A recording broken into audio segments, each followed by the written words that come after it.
And we are live. Wunderbar. I don't know. I keep slipping into German today. I don't know what's going on. I don't even speak the language. Hey, folks. Welcome to another episode of The Mind of the Martyr. We are here. It is Monday for most of us. It's Tuesday for me, as usual. But we are ready to go and find out what is going to be the aftermath after our rather interesting bout of combat last time. Hope you're keeping well. Hope you're doing okay. Hope you've got some water by you because hydrating is important. We are going to be starting up real soon here, but first of all, I just want to go ahead and give a shout out to the folks that help keep Friends Who Roll Dice on the air. The first folks I'm going to talk about is the wonderful folks at Grinding Coffee. They are a Black LGBT plus owned coffee company that do a fantastic mixture of roasts and blends. They are fantastic. They just recently upgraded their website. They've got some new flavors on the way. They're going to have pumpkin spice returning soon, if that's your thing. Not really my thing, but you know, Halloween season's coming around, so it's important. Go ahead and check them out at Grinding Coffee Co. There is a link in the chat which will send you over to their website. You can throw in the code FWRD for 13% off your order. That goes towards helping out the channel, and you'll be supporting an awesome independent business as well. So it is a win-win in every sense of the word. And if you're a little on and off about coffee, there are sample packs as well, so you can go ahead and grab some smaller mixed packs of various different flavors for you to try out and give a go. Go ahead and check them out as soon as you can, especially if you're like me and live off of coffee. The next folks I'm going to talk about are the wonderful folks at Dice Envy, who we are affiliated with. You can go ahead and check out Dice Envy for a fantastic array of various different dice, as the name may suggest. They do a few different materials and a wonderful collection of different colors and styles, including a bunch based off of pop culture, a bunch based purely off of puns alone, or people and characters that you've seen in the TTRPG sphere. So go ahead and check them out. There is an affiliate link that will pop up finally, because I've actually fixed Nightbot this time. So, you know, that's cool. He says, quickly inputting the code to make sure it works. Okay, yeah, there we go. We're good. Thank the Lord. Go ahead and check them out. Grab the affiliate link there. Your purchase goes towards helping out the channel, as well as picking up some fantastic dice. Seriously, they're amazing, and I plan on picking up as many as I can ASAP. The last folks to talk about are, of course, the wonderful folks at Roll20. We are a Roll20 Spotlight program stream here on the Mind of the Martyr. Roll20 is a fantastic online toolset that allows you to bring your pen and paper RPGs to the screen, to the internet. It is a fantastic tool, both on the player side and the GM side, to set up character sheets, maps, and various different other pieces like dynamic lighting and HP, even simple things like HP bars, being able to track the HP of each creature without having to have a big list of notes. It's wonderful. You can check them out at roll20.net. You can grab a free account, or you can go ahead and pay a subscription for some awesome bonus material. They also have a whole bunch of other Spotlight streams that they show on their website, so go ahead and check out all those amazing creators. Or you can head to their marketplace and grab a whole bunch of maps, tokens, or full TTRPGs. If you want to pick up something like Thirsty Sword Lesbians, or something like Junkship, especially with Halloween coming around, you can go there and pick up the entire thing, and it will give you a preset game ready to go in Roll20. Go ahead and check them out. Roll20. This is how we roll. With that being said, let's go ahead and jump straight into the game here. Who wants to go ahead and recap? I believe we said it was going to be Oren giving us a little rundown of. That is correct, Might be pretty sir. Was that a pun? A little rundown from Oren? No. No, it Oi! wasn't. Mara, I love you, but by the sisters. Recently we were feeling a little bit down in the dumps because our friend Nawi has left us along with Erden to go off to the Verdant Vale. I don't know about the rest of the party, but I was very much wanting to fight something about it. So luckily, our friend Mara here is apparently really good at persuading royalty to give you free shit, because it was arranged that as long as we clear it out, we can have a fort. I don't know how any of that worked. I'm just very happy about it. And so we went over there. There was a strange band of skeletons, literally like a musical band of skeletons being controlled by this guy. I believe he called himself a necrodancer. He was a total twat. I hated him. But he did put out some bangers. We were fighting, and I seemed to really get into it. It was really good. I, for a second, thought I was in the band. So I did a stage dive. There was nobody there to catch me. It wasn't very pleasant. But luckily we were able to put an end to him. We put our little friend, perhaps, who ventured from my cone into my head, into a jar, and now into the body of this lovely twat. So, I think that's where we are. That is indeed where you are. With your current combat situation mostly resolved, a couple of you decided the first and most important thing to do was to ensure that the remains were correctly put to rest. And so you went and buried the bones of the skeletons. You had a discussion with perhaps who spoke with the bardic individual. They came to the agreement that perhaps would indeed inhabit the body. And then that process is going to take a little bit of time. So we kind of scooted away from that. You did find a large translucent crystal with a small machine, like mechanical thing inside as well that had dropped, that was kind of the disco ball / the source of a lot of the magic that seemed to have been taking over. At least a lot of the illusion seemed to be taking over as you were fighting. Other than that, at the moment, the fort is relatively unexplored. So as you now have a time to take a look around you, through the original set of the portcullis that you step through, directly to the left appears to be a building that seems to at one point have worked as a stable. Right now there are no creatures in it, there's not a lot of hay, but you still see the wooden pipes and the feeding troughs and other pieces of equipment used to take care of horses that have been kind of left in various states of disrepair. It doesn't look like any creature has actually stayed here for quite some time. Directly in front of you and to the right appear to be two longer buildings.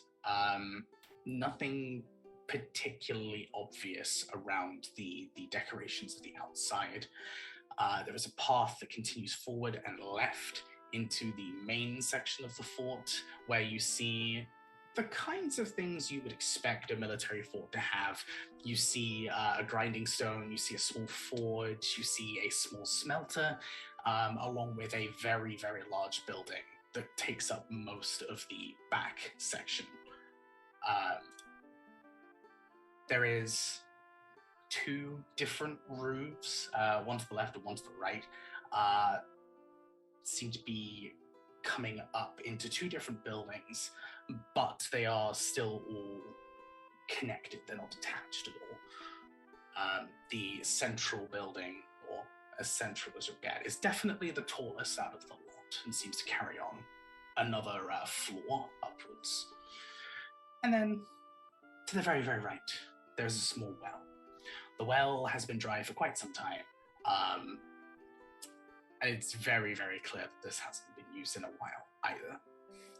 And then other than that, walls and towers. If there is anywhere you would particularly like to poke, then let me know. Can I look at one of the towers? I have interest in turning this into Dylan's living quarters and small library and clinic.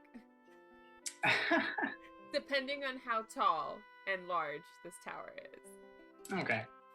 So the towers that kind of dot the fort itself, there's two outer towers that belong on the same wall as the portcullis, and then the two walls that belong in the two towers, that belong in the center wall that separates one half of the fort from the other. The towers themselves aren't particularly large. They're probably like 10 by 10. They're literally pretty much just a staircase upwards to the top.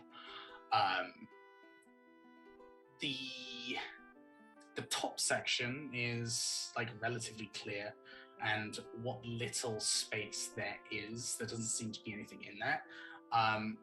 You could possibly kind of shrink the staircase down and make something out of it. It's about 3 stories up, so it's not a lot of space. It's definitely designed just to be kind of an archer's nest. I mean, Dawn can, if we're hiring, I'm assuming we can hire some builders to do something. Yeah, Mara would be like, okay, everyone write a list of the things you want done down.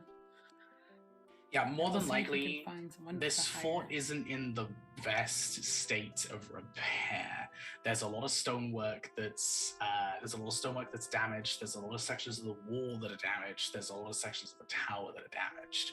You could get a full team to rework a lot of this fort into a larger, more spacious, and better laid out area. Absolutely. But as of right now, the towers are just kind of sniper nests, and that's it. Yeah, well then in that case, Dawn would, because the only person going up to Dawn's sleeping quarters would be herself. And possibly someone else who can easily climb a ladder. Yeah. Mara would ask Odian if he could, are you the type of person who could, like, check for traps and maybe, like, hidden things? So Dawn doesn't, like, end up going up a tower and blowing herself up. I mean, Dawn also, like, yes. We clerics, if this is, like, happening pre-time skip, I'm sure Jacaranda also has detect traps. I also have Wand of Secrets. That's You a thing. do indeed have a Wand of Secrets, yeah. In general, as a blanket statement, there are no traps in here.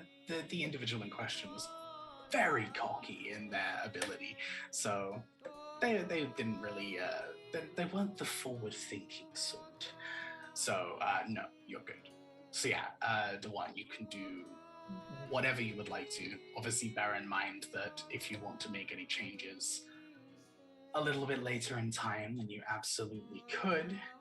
But right now, it's just a set of small towels. Yeah, I think she's going to turn the downstairs, maximize the space downstairs for like a small clinic. Mostly like if someone gets hurt and like broken arm or needs a poultice or some kind of cold remedy. But then the library she's going to put in a less exposed space. So probably inside the main building. That's it. So should we like look for anything that was left behind? Yes, Would anybody want to do that? We're gonna Okay. We're gonna explore. So so after we explore, there's a few things I want to do, but I wasn't sure if we should do that first. Okay. So as I mentioned, we'll just go from like the front of the fort to the back. The towers are pretty much empty. You do find a few remnants of old rusted arrows and the occasional like unrepaired bow, but other than that, like they're empty. There's nothing interesting or important in them. The stables, as I mentioned, are empty. The two buildings in this first part here in the courtyard, at one point they were probably bunks, like military bunks, but as soon as you look inside, they're pretty much torn apart beyond repair. Loads of splintered wood, torn linen, just feathers everywhere. Like the place was just ransacked and destroyed. Nothing particularly catches your eye in either of these, other than a relatively safe set of cooking utensils that were kept in the back near where a small mess hall, quote unquote, might have been. It's more like a mess cupboard, to be honest, but hey. Like that's pretty much the only useful things in here. Everything else has been completely ransacked and looted long ago. How do we feel about just destroying and adding to the greenhouse?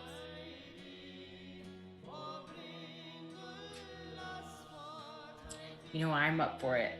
I don't eat food, so I won't blow it up. Bye. I don't need a mess hall. Well, but any of the stone that is salvageable, would be less money we have to spend. No, I would say rebuilding. Yeah, I would say just destroy the buildings that are there, but salvage the materials for other parts, because I don't think we are going to need barracks or a mess hall that is separate from the main building. Well, I planned on hiring like guards for when we're not here. We keep one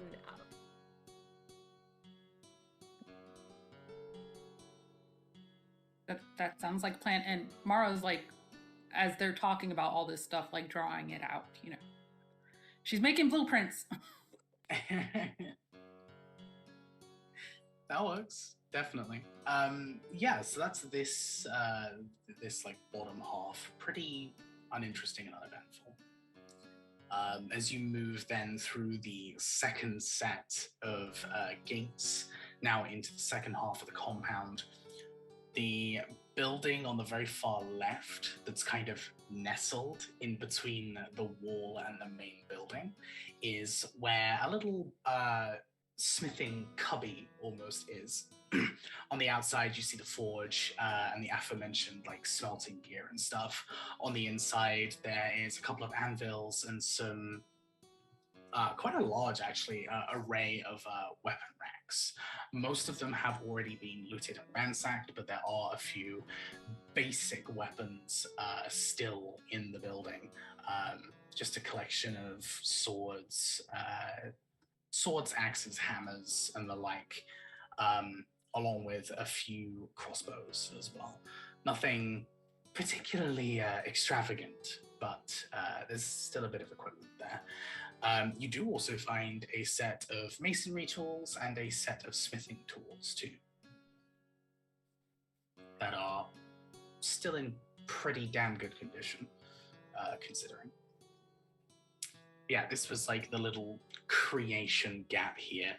You even see a very small section of the corner dedicated to fleshing arrows. That's this little bit here. And then there's the final two buildings.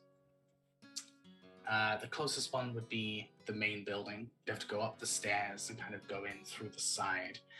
As you step through, it is wrecked still. Even with the individual here who is staying here, this place is destroyed. It once was probably quite a nice meeting slash, not quite a throne room, but like a that kind of vibe. But there is silk and cloth and linen and wood and metal just scattered everywhere. There does seem to be a small staircase that continues up on the left. The second floor is actually empty, entirely empty, not even debris.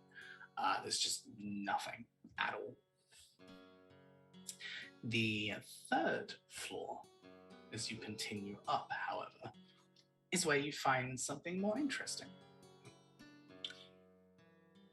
Whoever steps in first is immediately just kind of tapped in the head as they walk through.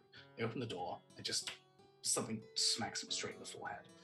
As you look up, there's a hanging basket of what seems to be a very long-leafed, blue glowing plant. Not like a incredible glow, but just a kind of a dim, like glow-in-the-dark style glow.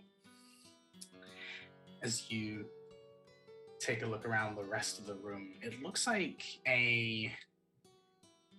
almost like a makeshift alchemy area. And I do mean makeshift in the most literal sense here. There are sections of stone that have been pulled away and replaced with like sections of the stone have been pulled and they've just had a plant jammed into it. It's just been thrown in there, watered. It'll do. There are sections of the window that have been like pulled away and chipped away with masonry tools. Small little hanging baskets of God knows what all over the place. You do notice that most of these plants seem to be either incredibly rare for the area or not of this plane at all.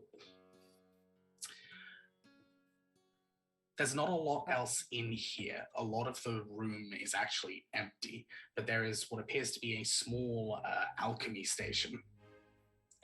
And those of you who are versed in alchemy, these tools are dreadful. These tools are as makeshift as they come. They have like grabbed kitchen appliances and modified them in order to try and get them to work. And you see many a bottle of failed potions and failed concoctions. Colors and combinations that just seem to be going against each other, just like curdled balls of nothing. The ingredients, however, are still here, or what little of the ingredients there were in the first place. There is a small bed. There is a torn flag of the Kingdom of Ansaya. And that is about it for this room. Does it look like, I'm assuming it's just the Necrodancer's room? That is an assumption you could make, yes. It's the only room that actually has a bed that looked like it could be slept in. Yeah. That we've seen so far. Yes. That's true. But does it look like whoever resided in this room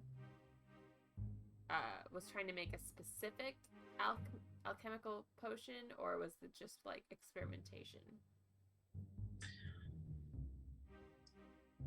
Why don't you go ahead and make me a nature check?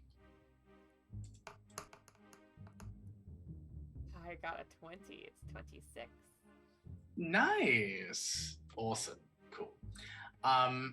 Looking at the kind of curdled combinations and just trying to discern what ingredients could have been used, it's pretty difficult, as even for you, a lot of these plants you've never seen before. However, there seems to be enough mixtures in both ingredients and colors that you imagine this individual has probably just slapped a bunch of stuff together and hoped that something stuck. The only potions that you find that could be usable are a couple of potions of healing that don't look like they were made here, and a couple of potions of invisibility that most certainly were made here.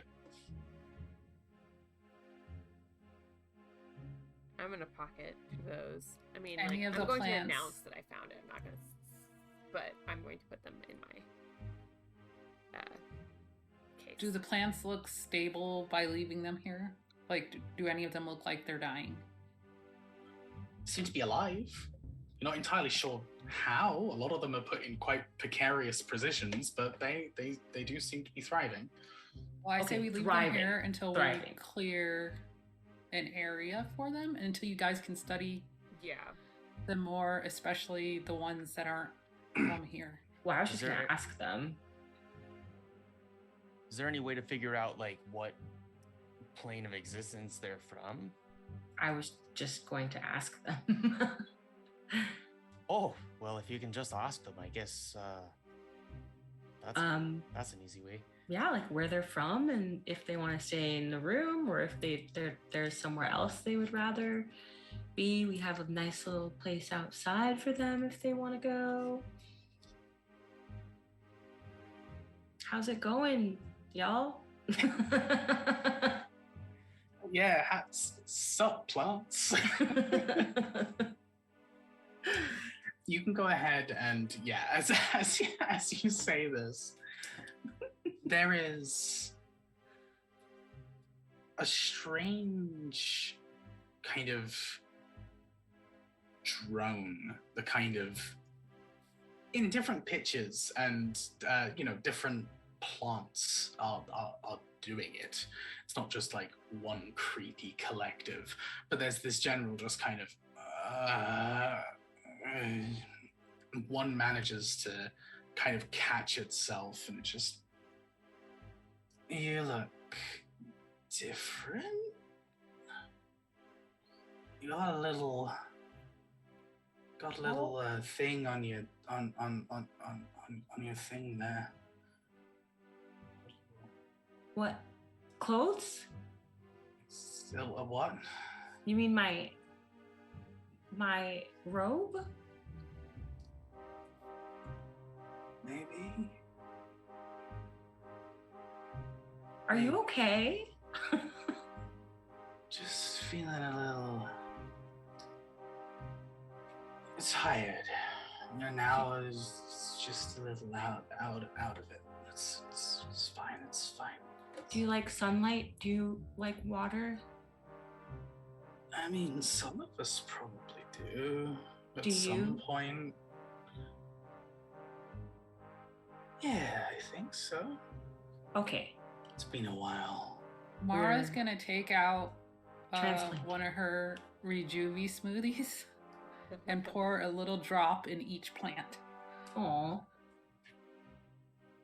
She doesn't know what's gonna happen, but we'll Don't see. murder them. Oh boy. Well, last time we were fucking around with the Rejuvie smoothies, we were awakened to God, so I So can't we'll wait. have killer tomatoes. It'll be okay. It'll be I okay. I can't wait till we build another fucking Inkaima. Oh my gosh.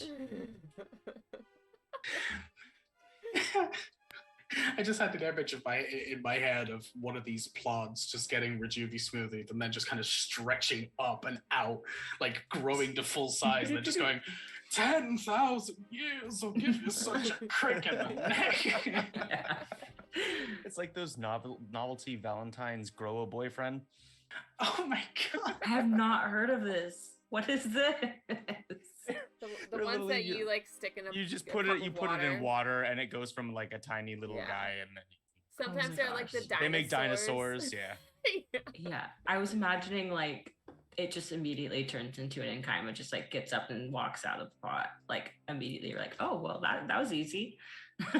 Thanks. Peace. I am now sentient.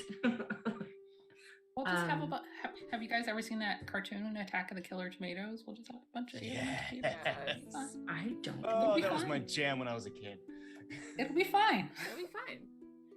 certainly be a way to arm your to arm Right? Then I don't have to hire human guards.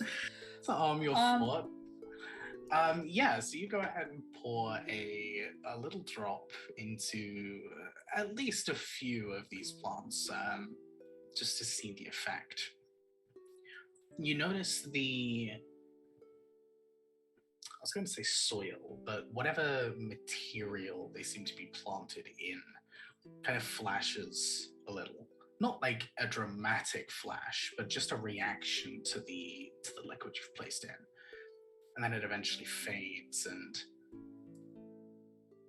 comes back to that kind of soft, loomy soil that you'd actually expect plants to be put into. One of them kind of just, Let's pick me up. Hi, hello. Would you like to be moved outside? It's a little cramped in here, a little bit cramped, just a tiny bit cramped. Yeah, let's go outside. This would be much better to go outside. Much prefer. Okay, we are gonna move on out. So that'll be like a longer term project, I guess. That'll be a bit of a process. There's a lot of us in here. There's a lot of us in here. A lot of us come from different places. A lot of us are in the same places, but we will eventually move outside. So over time, I would like to catalog where you're from, what your experiences were like. If you would just let me interview you. Down will be a proper chat, a long-term chat. Please, thank you. Notes, chat, notes. That's good. It's been a while. It's been a long while. I like you. You're fun. You're exciting. That's nice. I gotta say, considering everyone you're currently traveling with, you're a little bit, you're a little brighter. It's nice. Oh, Nice thing to see. Thank you. Is this the glowing one?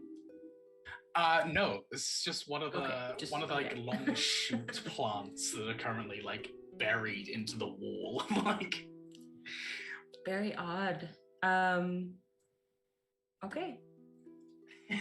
Well, it's nice meeting you. That's fine. Hopefully we can chat up soon. We can catch up soon. Yeah, definitely. We can catch up soon. 100%. Probably should go ahead and start waking everyone else up and just... No one else can hear it, but there's just like a huge scream from this thing just to feel as it tries to wake everyone else up. You guys see like Jacaranda like, whoa. Mara writes down, hire gardeners. And yeah, as you've been restoring a lot of these plants and taking a look at how they react to the liquid, it looks like the soil that they were placed in was enchanted somehow. Not a huge, complicated enchantment, but a very... My brain jumped to black market enchantment. Like, it's not a proper, fully thought out spell like by a caster. Yeah, this is someone. Yeah. This is someone who just grabbed whatever information they could and tried to smush it together, and it very clearly didn't work. Yeah. This very, very quickly just breaks away at the mere mention of anything else magical that just purges it entirely. Takes a little while to go ahead and kind of pour it out through all the different soil, but you can purge pretty much every plant of whatever this strange thing was. I do the glowing one last, just in case. Sure. And yeah, there's a huge different variety of plants here, and a lot of them are incredibly obviously not a part of the material plane. There's some very strange evolutions that have happened through this, and it will take a while to categorize and go through. But that's something we can do a bit later. Yeah, other than that, this room is relatively barren, apart from the potions, the plants, and the bed, and that's it. There is a set of stairs that continue up to the outside, to the very top rafters with a roof, which could be used as a defensible position at some point. Other than that, unless there's anything that anyone would like to add or do, we can move through quickly into this last room, which is probably the most furnished you've seen so far. Going back to the ground floor and stepping in there first, you see a large rectangular border in the center of the room and a dip.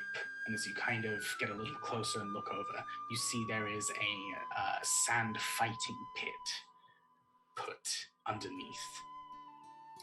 The fighting pit itself is empty currently, but you imagine this may have been where some of those individuals were just thrown in as amusement with whatever undead tactics or lack thereof they had to amuse the bardic individual.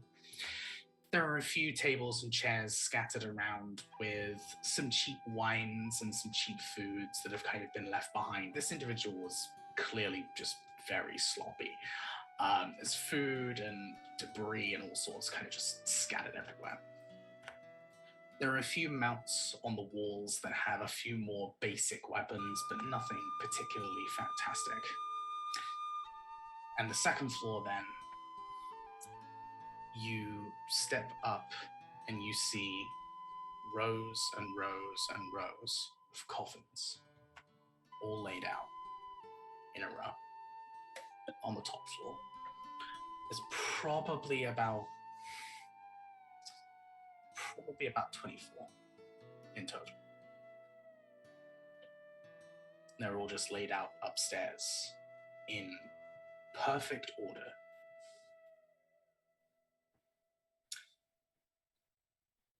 Take a look. Yeah. Just make sure there's no vampires in there. the kind of as much as Warren's probably bad at it, can I check for traps? You absolutely may. Yeah, go ahead and roll a dex check plus proficiency if you have proficiency. Ooh, dexterity. Okay. Yeah. Proficiency for what would it be, like sleight of hand or? If it would be like thieves' tools or perception. Oh yeah, no, I don't. Okay. That's why I was probably bad at it, but natural 1. Oh wait, I'm halfling. I was waiting for natural 2. No, it was a natural 19, so 24. There you go. All right. It's not exactly your forte, but you go ahead and put that keen mind to use. It doesn't appear that anything in here is trapped. You're pretty sure you would notice. It's apart from the very creepy scene in front of you, the room is barren other than a staircase that continues up to the rafters and the walls. So, well, we're certainly gonna have to clear this out, but it looks safe. Anyone else? Do any of you feel any magic auras or anything like that?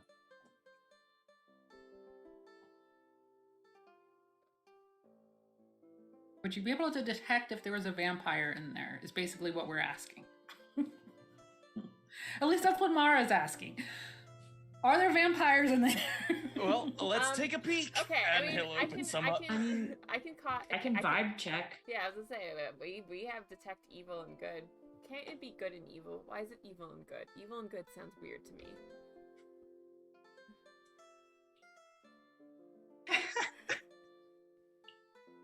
Okay, if you're good alone, you'd be checking for evil first. Yeah, maybe. Okay, so Sixth Sense. Yeah. You get just a neutral vibe around you. Nothing specifically good or evil or concerning. Are you popping detect good and evil? Yeah. Okay. Other than yourselves, you do not get any sense of anything inherently good or inherently evil.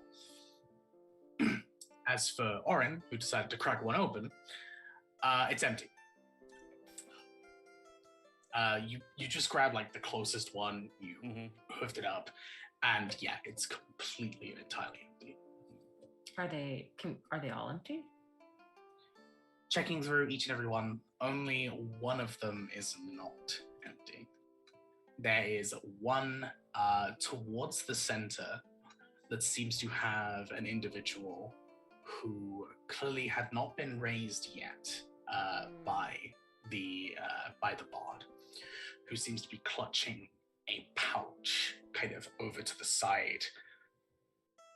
You can just about see the pouch. It has quite a nice little embroidery over it, but they have both hands and their head over it, so it's only the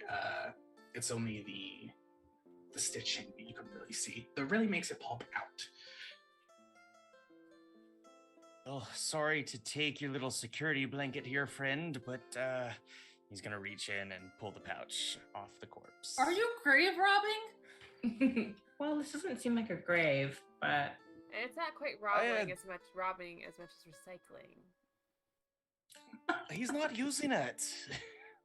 I was going to just kind of ask some questions where they were from. Maybe we could return a body, but I just want to see what it is. See what's in the pouch. There might be identification inside the pouch.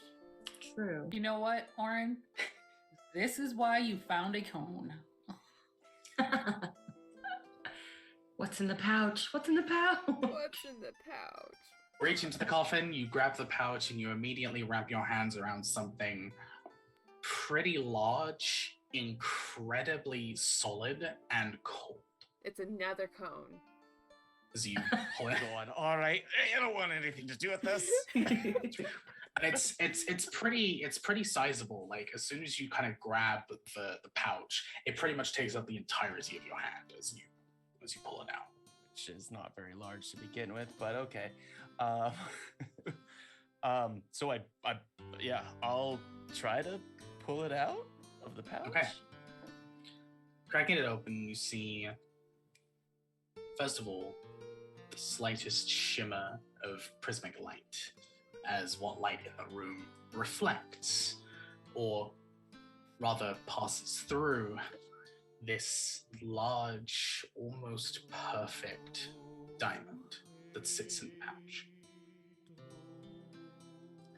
How did this fit in this little pouch? Is this one of these pouches of holding? It's just a very well-made pouch. I was gonna say, turn upside down, shake it, and then you'll find out. Please tell me you took the diamond out first. No, so I'm gonna take the diamond out. Like, okay, so halfling size, is it the size of my head? Is it half? It's pretty chunky. It's not like the size of your head, but it is sizable.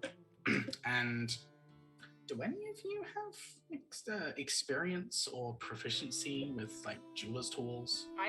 Wait. I feel like I have.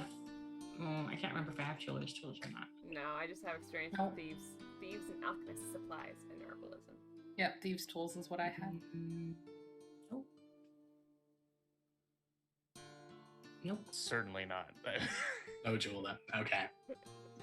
It looks extremely pretty. That's it. That's all you'll be able to get. That's all you'll be able to get from it. I no longer trust that this is a diamond. But yeah, it's pretty big. Kind of fills up most of your hand because it's a halfling. But even that for a diamond is pretty damn big. Yeah. And this is a cut diamond. I was gonna say, is this a raw diamond or is this like? This is like. No, this is a size diamond. Yeah. Yeah.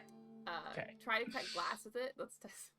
So we should keep this around because we will need diamonds at some point, I'm sure.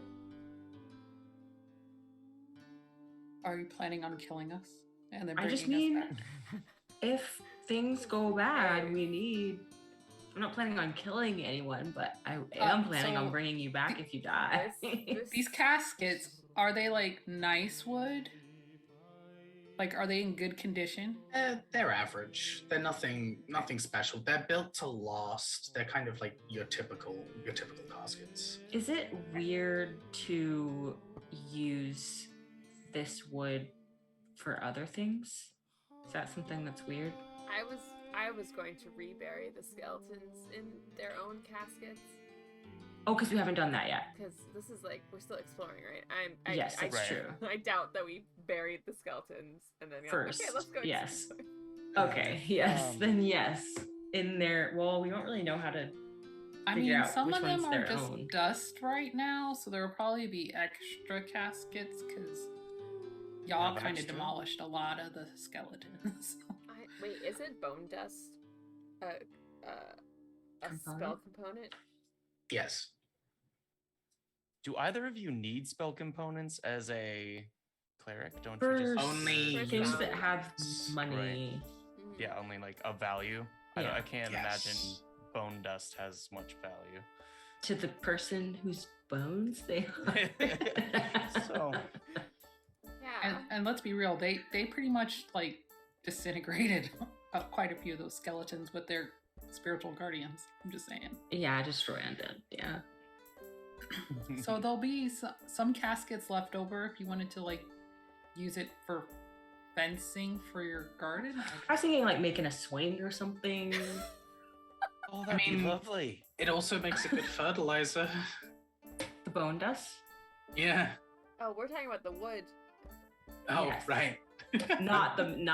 Yeah, I'm not making a swing out of the bone dust. Yes. Or out of bones. We can bury the dead in the coffins and reuse whatever's extra. Yeah. I am up for that.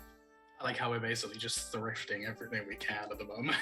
I enjoy this. I like this. Reuse, recycle. No, Mara's like, well, whatever. We're grave robbers now. I guess we might as well use the caskets as well, because... We didn't rob any graves. The graves were already robbed before we got here. This isn't our home.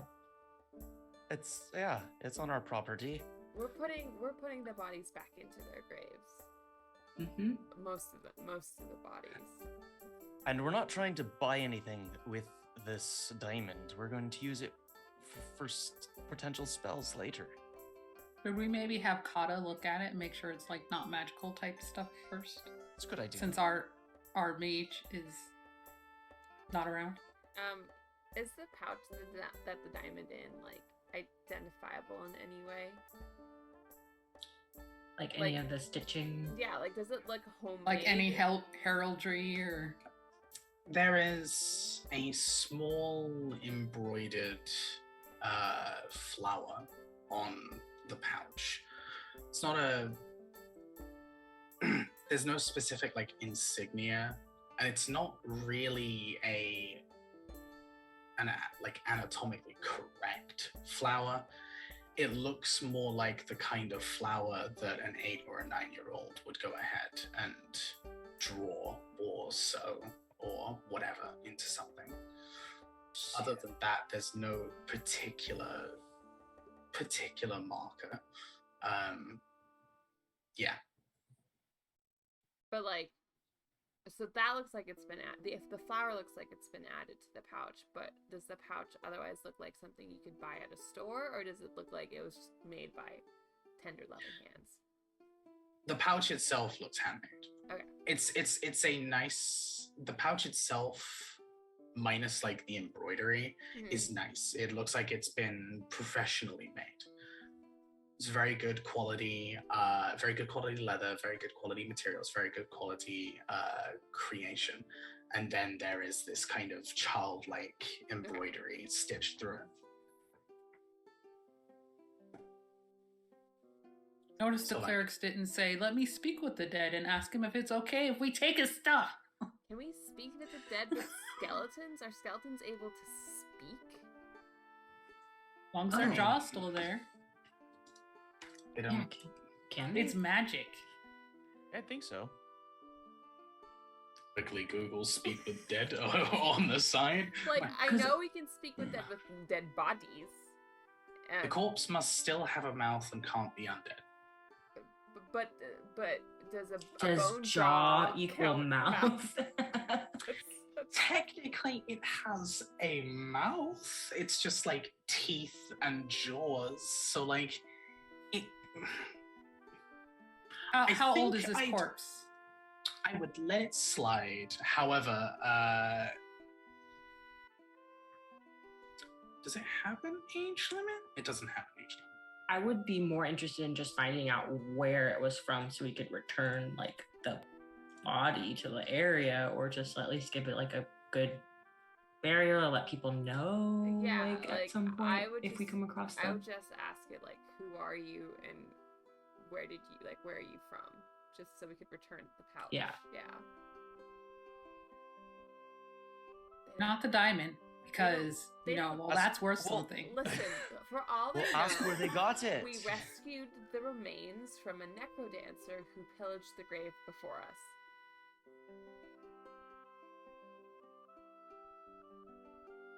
That one's a rogue now. She's okay with.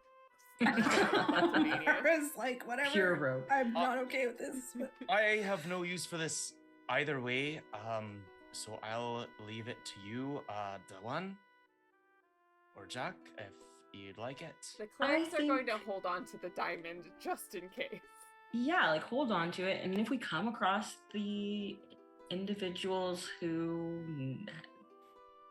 this person is important to, and it seems like they have more use for it than we do, then we can give it to them. Otherwise, they buried it with someone, so it's not like they're going to use it. Is my take on it.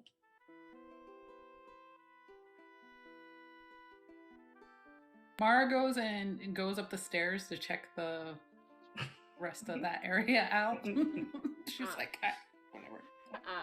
I'll cast Speak with the Dead if you'll allow it, right? But get that diamond out of here. Yeah. The diamond. Get all that stuff out. Diamond take. Speak with Dead cast. This works. Okay.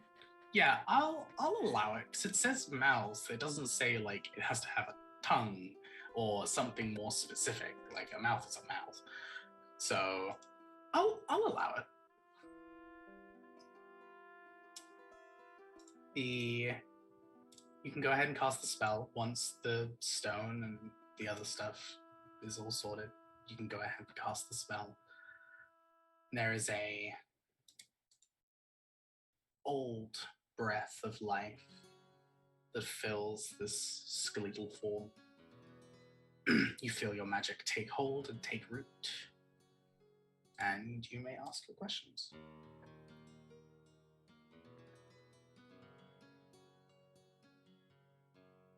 I'm sorry to wake you from your slumber, but who are you? What is your name? I'm gonna say, what is your name? Not who are you. What is your name? What is your name? Okay.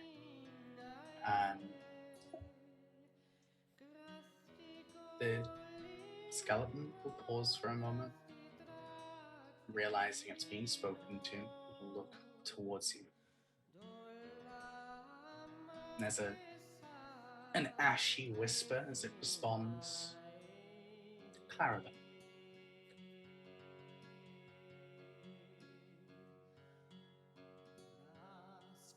Clarabelle, how did you die?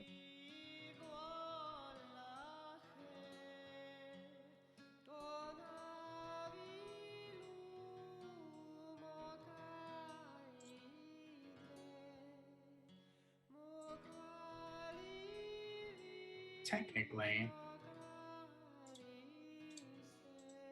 you're aware that it doesn't seem to be able to answer the question.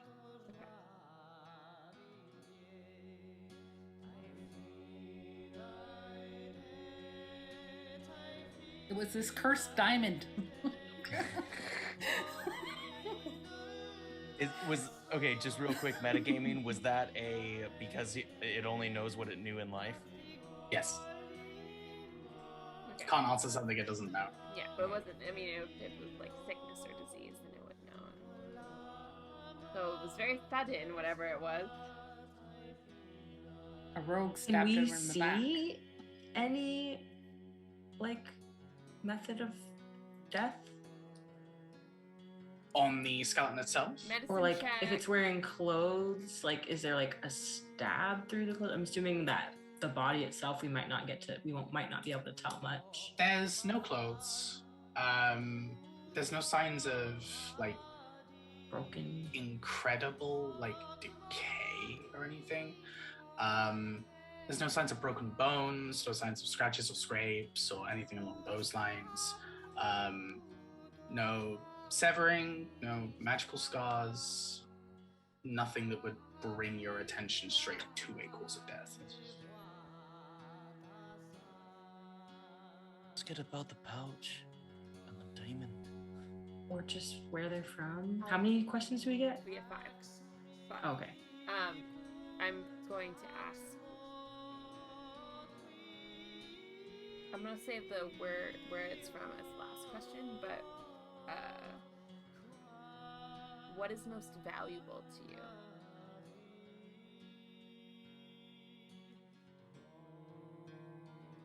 My grandchildren.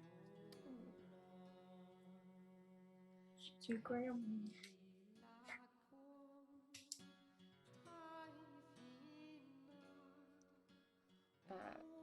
Who gave you the pouch?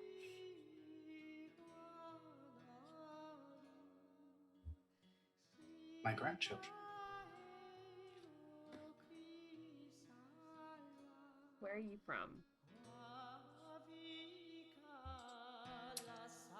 Lyra.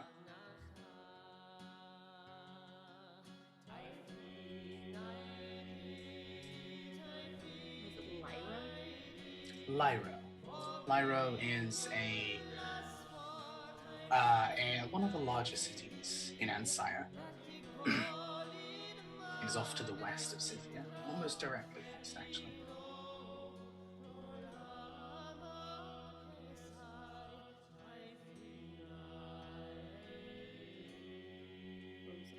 That's 5.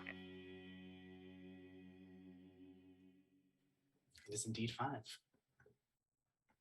As your magic begins to break, they take their last breath, slump back into the crypt. I will thank them. And yes.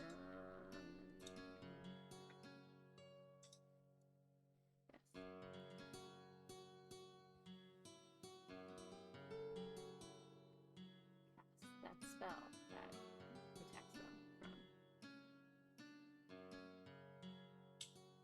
What was that, sorry?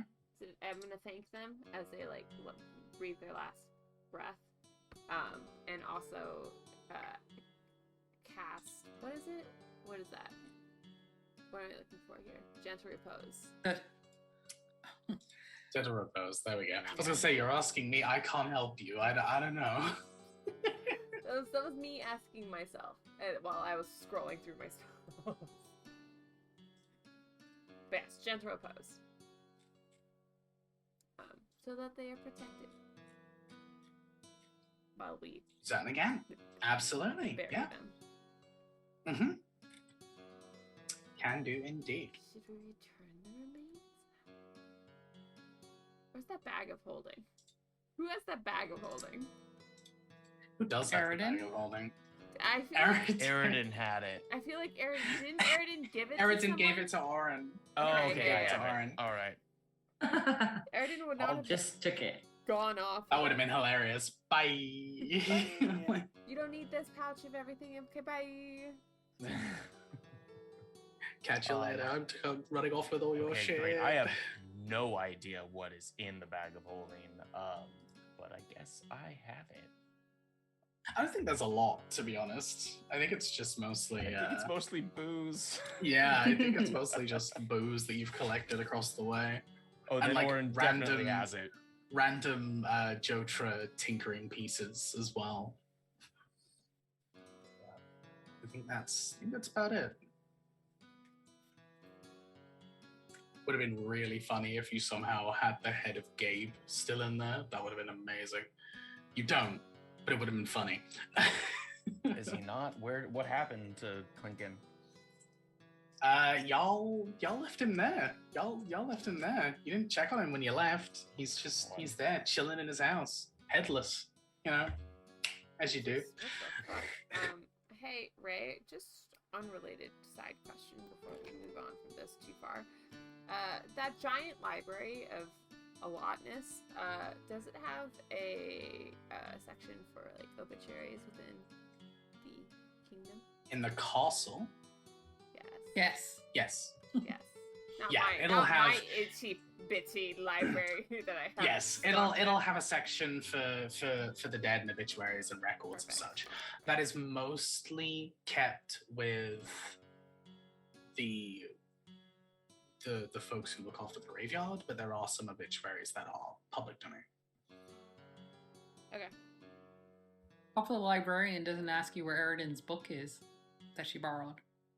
I hope the librarian doesn't mind if I take some of the library's books to add them to my own library for a brief period of time. I mean, for the rest of my life, it was a brief period of time. The librarian's response is just, we'll get them back eventually, one way or another. All right. Is there anything else you would like to do in this room? Okay. You can go ahead and add a diamond to your inventory there, Oren. In the bag of holding. Indeed, in the bag of holding. Diamond. Okay.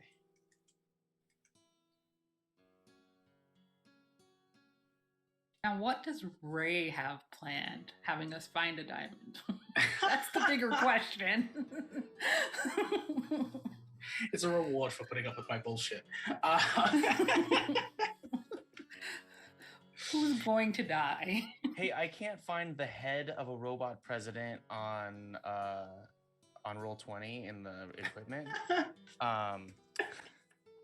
You're good. You're good. It's fine. Oh, that's right. He's in his house.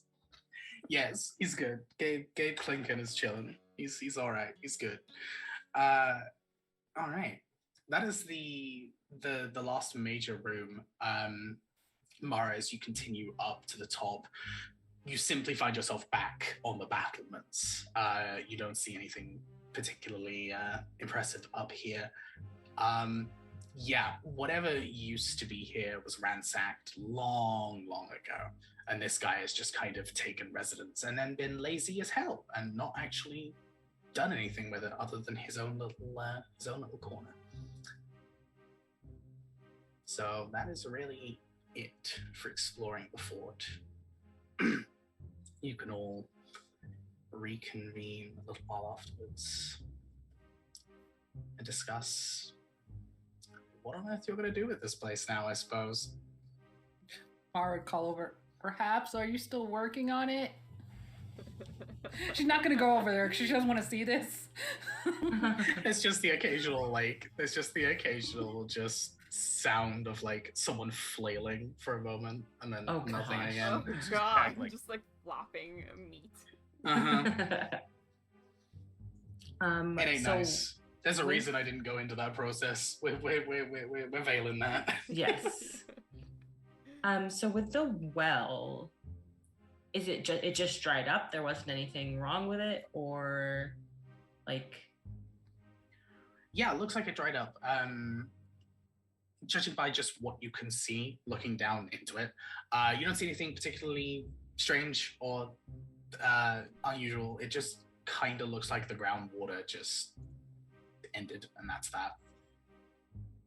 So I will create water to refill the well. Sure. Okay. Yeah. Okay. All right. Does that mean that we'll continuously have to create water in this well? Probably. Because it's 10 gallons or something like that. If the groundwater filled up. But if I cast it at a higher level, then it's 10 more gallons. So depending on how long we have, one spell a day, I mean... Sakurana just waltzes up it's fine, I got this. Water. Can't one of you... I'm sure we can find someone in town that can help us. like Okay. redig Replenish the the well or something. I thought one of you could move Earth. Is that not a spell either of you have? Maybe it there was should be. Valentine? I like that both of us went,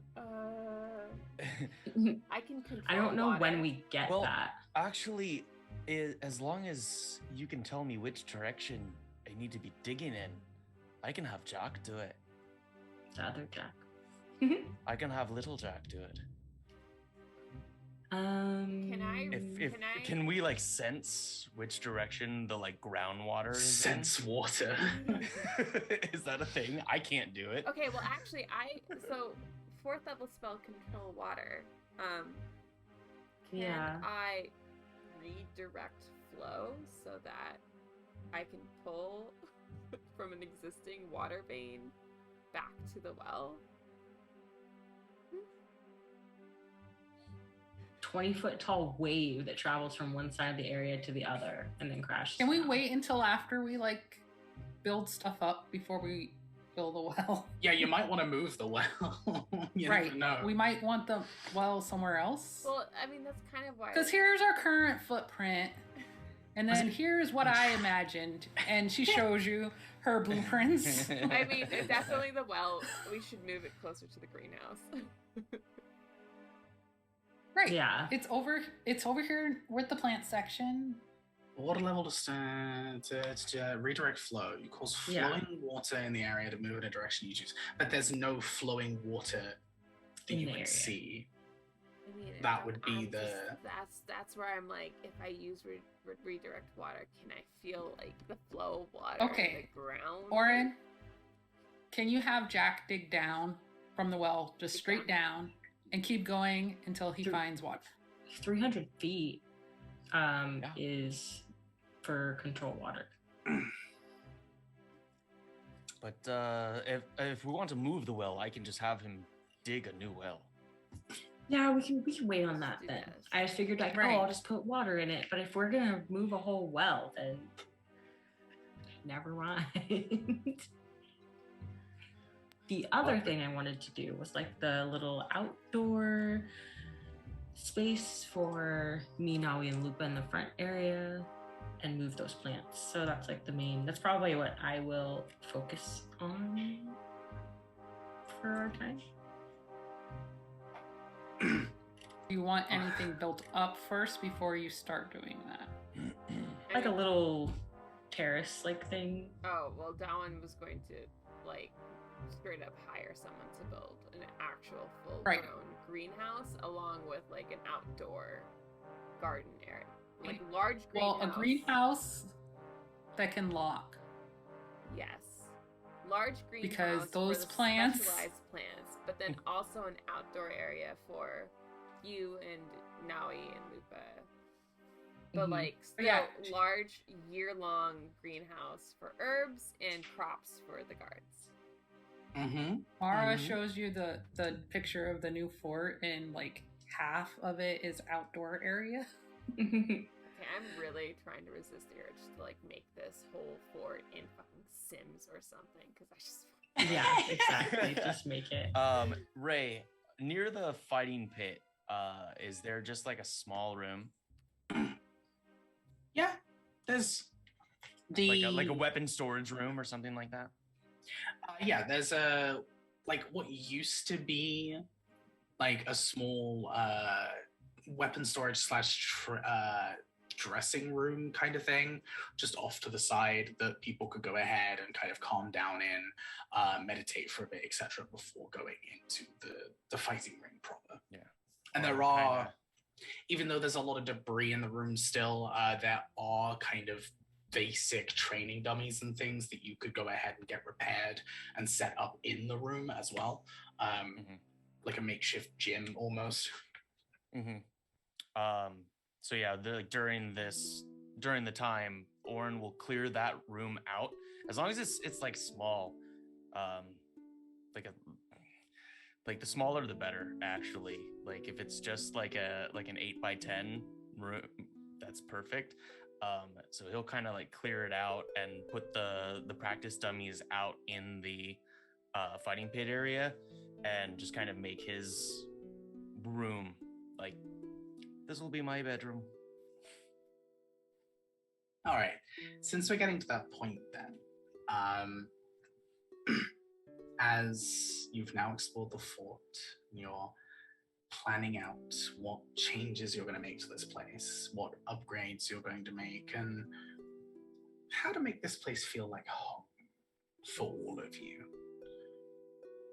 This is going to take a considerable amount of time and a few trips to Scythia in order to talk with the relevant people to get the work done. First of all, getting stonemasons and builders and architects is not something you can do in just a couple days.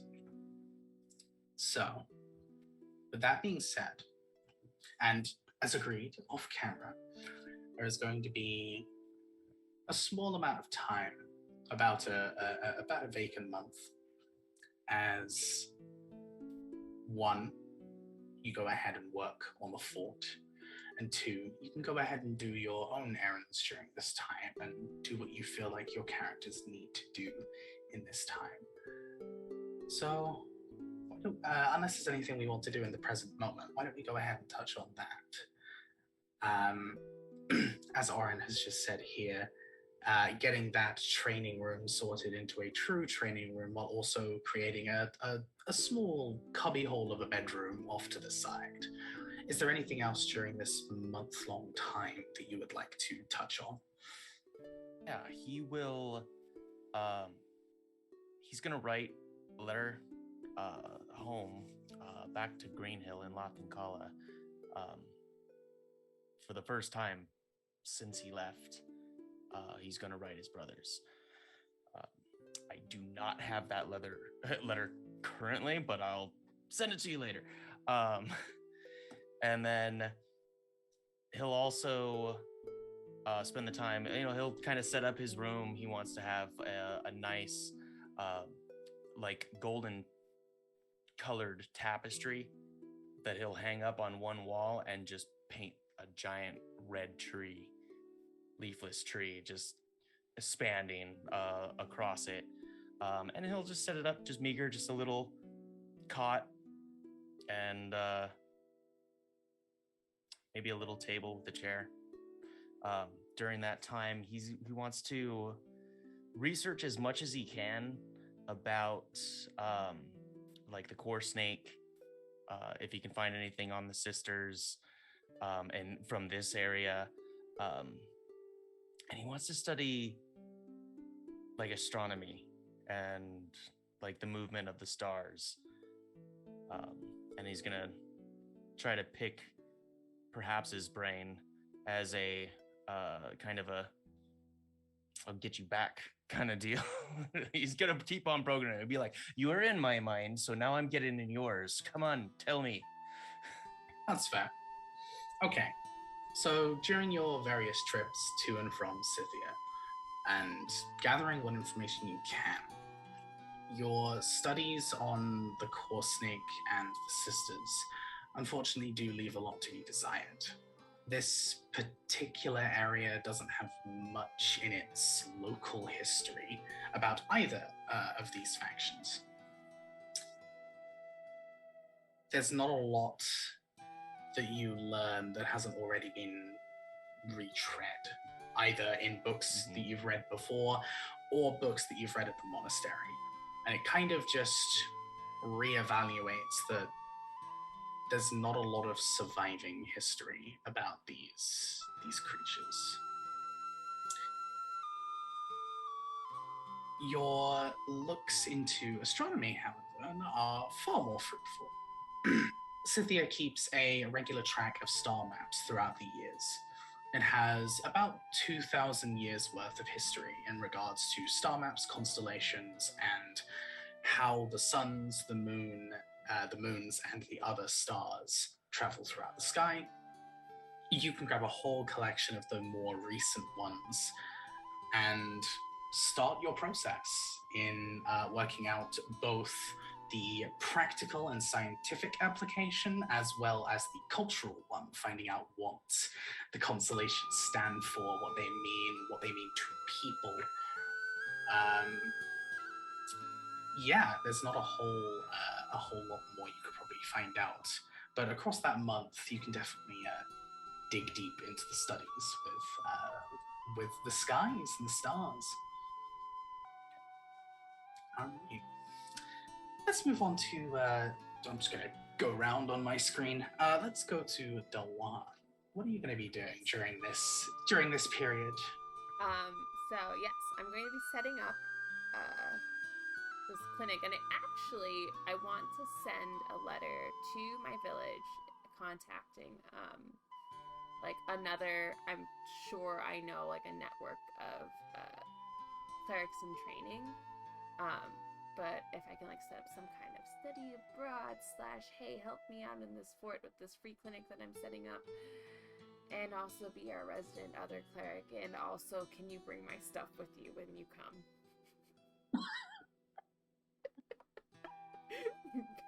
Because I will not be returning anytime soon.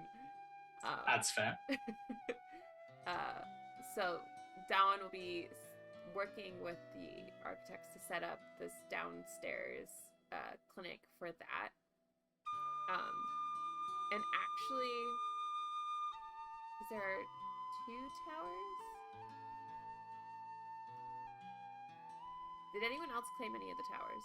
2 towers at the very front, 2 towers in the middle. Yeah. But that layout might change depending on right. how, You can make whatever you want. So yes. If you want a tower, so you can definitely have a big old tower if you want it. I was just thinking, Mara will negotiate whatever we need. I was just thinking like there could be 2 different, like, it's the same clinic but 2 different rooms.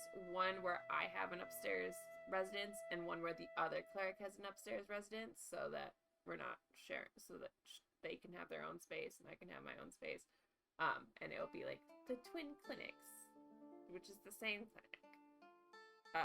And it might be the towers on one side versus across the long ways. But anyway, so she's setting up a clinic. She's gathering books for this mini library, and also working with Jack Miranda, researching these very interesting plants and setting up the greenhouse. But I would like to go, please, to the library and look at obituaries or even the gravekeepers and try to find Clarabelle and Clarabelle's family. Okay. And I have separated her remains from the other remains because. So, yeah, definitely keep them separate. Yeah. And cool. So, first and foremost, your stuff is brought over without issue, including your collection of books, your spare ingredients, your whatever tools you didn't bring, whatever you really require. There is also a small pouch, a small bag at the back that you don't recognize at all. As you're unpacking all your stuff, you spot this little bag and you unwrap it. And it's a collection of baked treats and other such sweet niceties from the village itself. Just thanking you for what you've done over the time, keeping everyone safe, keeping everyone healthy. And so they sent you a little care package of goodies, just as a thank you. So you have that in addition. As for the tower, you can go ahead and get that sorted however you wish that to look. Both space for you to work on your own thing, alchemical stations and the like, your own space, your own bedroom, and you definitely can set up a clinic in the fort as well. Won't be particularly spacious, but it'll be enough to look after whoever really needs to be. It's like not necessarily like this is an emergency room. It's like, oh hey, I have a cold. It's a stop shop. Yeah. Yeah, it's a stop shop. So that goes well. That goes fine. You can gather whatever information you would like to gather from the library. And looking at the obituaries, there we go. It takes a little while, just purely due to the fact that you don't have a last name. But you do end up finding a Clarabelle that did pass away in Lyro about 70 odd years ago. 17? Not 70. Okay. It's simply marked down as natural causes. And judging by the date of birth, Clarabelle was old. Yeah. Probably around 80s, 90s. Or old for a regular human, at least. Is there a family? I'm assuming there is a family name that I find. Yes. So it's Clarabelle de Roe. D''ROE.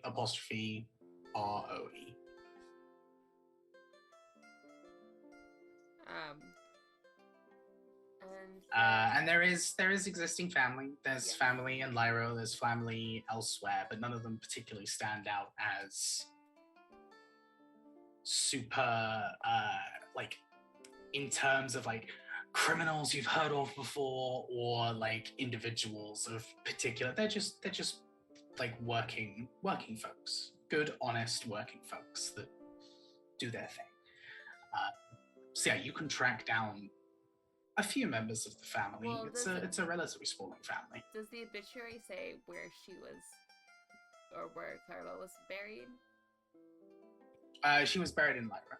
Okay, then if it says that, I will 100% be like, I will take a week away from construction or whatever, to bring her remains to her family.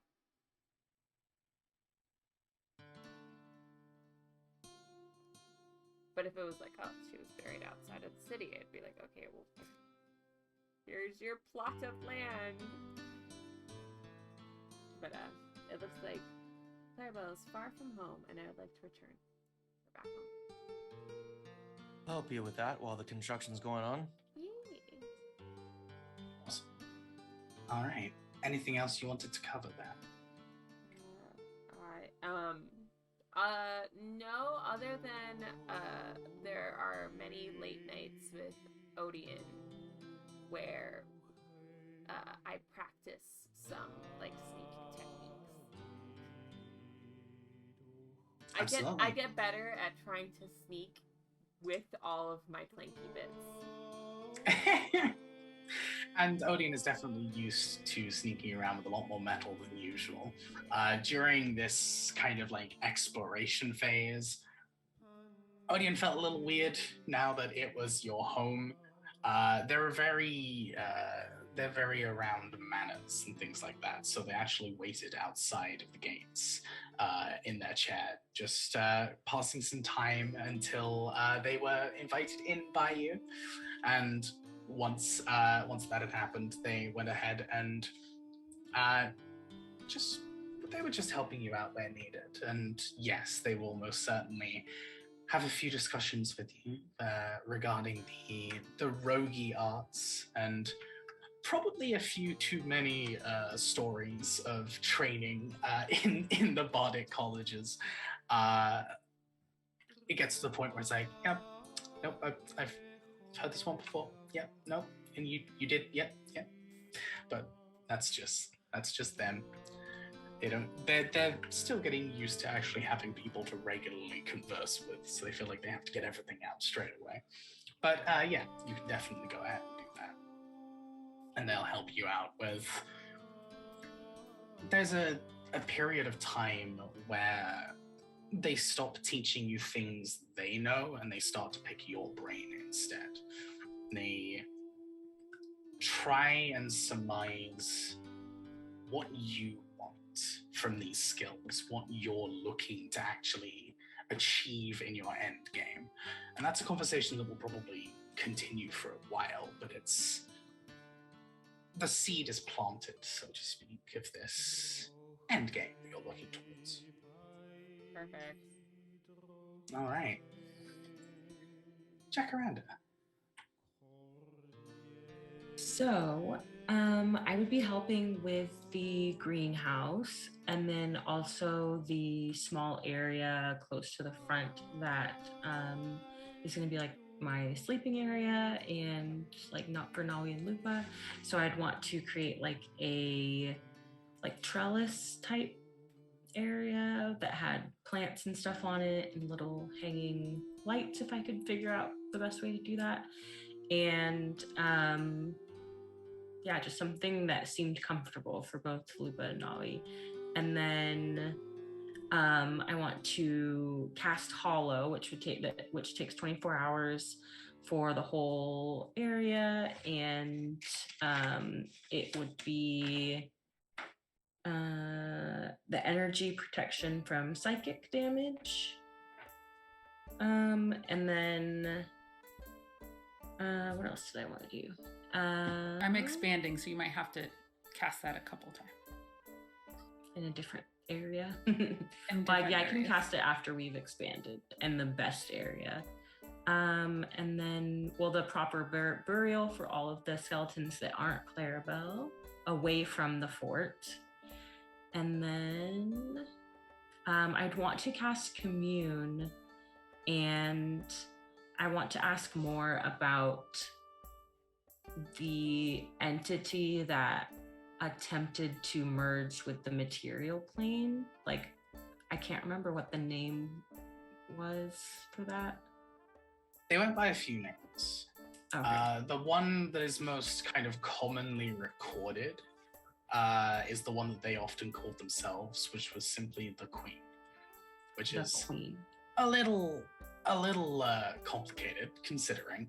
But they also refer to themselves by similar names, always with the same theme of this overlording control over things. So it was the Queen, the Sovereign, the Monarch, etc., etc., etc.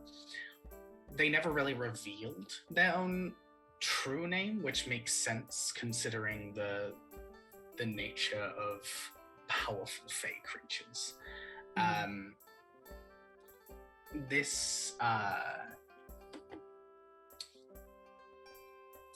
Are there any specific, because you get 3 questions with comments. Yes. So my specific you want to go So for? my first question would be whether the Queen, is the Queen, what's the word? Completely destroyed, I guess would be my first question. As long as the power of the Fae exists, none of its deities, in quotation marks, none of its powers can be destroyed directly. Okay. It's kind of the same as the lore around gods and deities of the material plane. If there's enough belief in something, it will exist in one of the constants somewhere. However, that doesn't mean that they still aren't severely weakened after what had happened. Okay.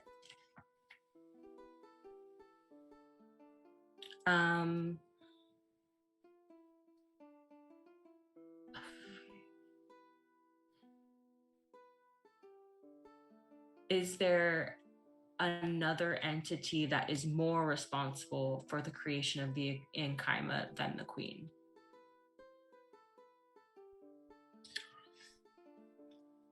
Ooh, that's an interesting question.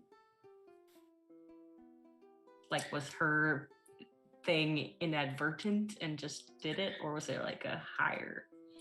The answer is a little complicated. Okay. The Queen is an incredibly powerful individual, but in that particular instance, they controlled the powers of the Feywild. They didn't create the powers of the Fey. So technically, the only entity that would be more responsible for the creation of the Ankaima would be the Fae itself, if that makes sense. Like, it's the power of the Fae that was funneled through by this creature that created, or is theorized to have created the Ankaima. And then, okay, one more. So kinda. Kind of. I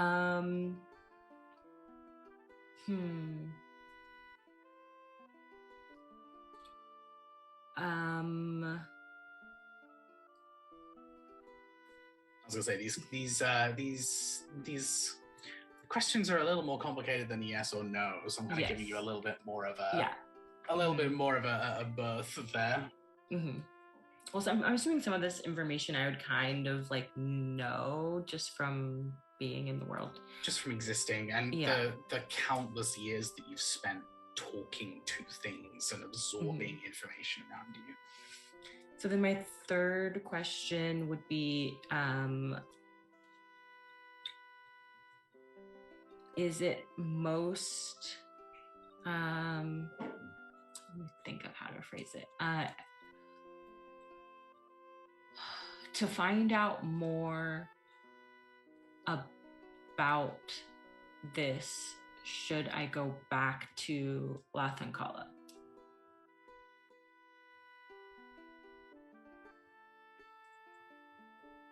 Or is Lathankala the best place to find out more about this, I guess?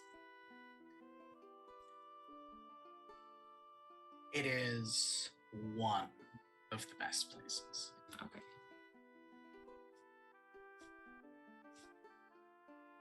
Not the best place, but one of. Mm-hmm. Okay, well, that's my first day of commune. So I can always just spamming commune, like, what? Please just tell me what you know. Tell please. me more. So I can always like, we can talk. We can do mass commune over Discord if that makes more sense. That's cool. No, I'm just making sure that some of the thought threads behind the characters are going to the wonderful people watching. So yes, definitely. Like there is very much a kind of, not everything is entirely certain around both the Fae in general and this particular event. Mm-hmm. As for the couple of other things you wanted to do, yes, you can definitely set up this wonderful space for yourself and for Lupa and Nawi, and have that there and ready to go. You can fill it with whatever you would like, whether that be flowers, decorations, etc. You can set up you can even set up a small tent for Nawi and Lupa to chill under as well. Yeah, I'd probably just leave a space so that they can do what they want with it, but just so that there is a nice space. That sounds good. Mm-hmm. Yeah, awesome. Okay, yeah, so you just leave this clearing. I like that. That's cool.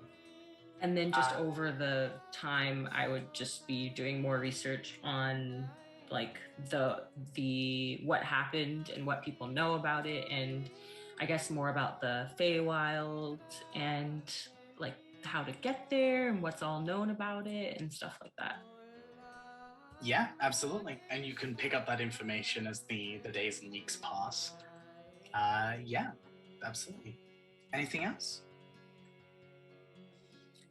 No, I don't think so. Just help whoever else like needs help and wants help, like help move things, and all those plants, help move them where they need to go, and ask them if they'd rather be outdoor or in the greenhouse, and find out, like, do the interview thing to find out where they're from, or as much as I can find out. All right. So yeah, all that. Awesome. Sounds good. And then we move to Mara, who I have the list. Mara is staying really busy because she is very sad that Eridan is not there and Nawi.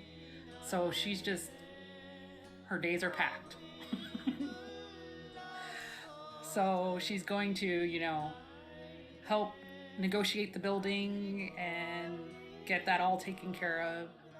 She's going to write several letters. One to her parents telling them all about her new friends, especially Eridan. Similar letter to her brother-in-law.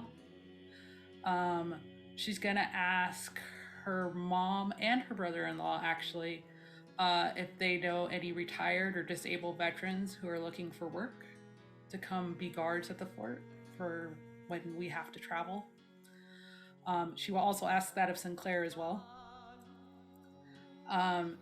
She will spend a lot of time with Kata, trading legend lore gossip and tea for the components to cast legend lore. I can help with. I'll help with legend lore too.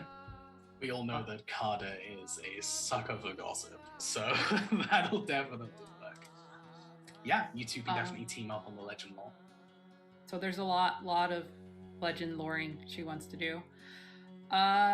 She will send to her friend Shikari, asking him to come join her.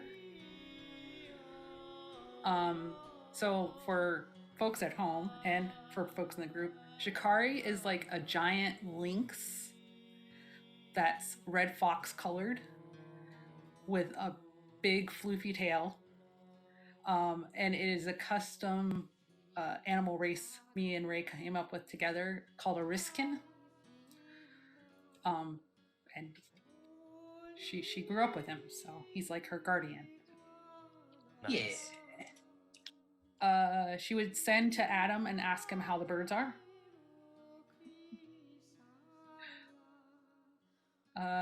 She would send to the Worm Queen and try to get little wormy lieutenants. She wants 5. She wants 1 through 5 to come be her little wormy lieutenants. She would send to Valentine and let her know that we have a home. So whenever the universe rolls her back our way, she has a home with us. Mm-hmm. And in the plans, Mara makes sure she makes Valentine home. Mm-hmm. Anything the Queen needs us to do. While Odian is there, she'll ask for help in the plans of the fort to make it accessible for the disabled and retired vets. She will start training perhaps in the bardly arts, using his bardly abilities if he still has them from maybe the Necrodancer, and just test him and see what he can do. Mm-hmm. Find exactly what he's capable of, both mentally and physically. Try to gauge his capabilities. See whether he still has his psychic abilities. Yeah. Right. And to see if it's gonna be he's gonna be traveling with us, or is he gonna stay here in the fort because he's not good at anything. That type of stuff. Congratulations, you useless now. Get out of here. Yeah. All right. He could be more of a scholar type who doesn't travel and adventure, and we need that too. We need people to do research because there's a lot. Mm-hmm. Yeah. But that's what Mara would do. All right. So Mara's time is a lot of research and a lot of trying to discover information. When it comes down to the legend laws that you and Jacaranda and Carter are all kind of working together to discover, the first thing you would go for, with Oren's permission, is the cone, which your spell doesn't cast at all, because it requires a target. It requires an existing thing to be able to recall information on. Yeah, I'm sure Airden's tried that. It didn't work with the identify spell. No magic seems to work on the cone because there's no target to use on. This thing doesn't seem to exist, even though it is very clearly in front of you. Out of existence. Okay, got it.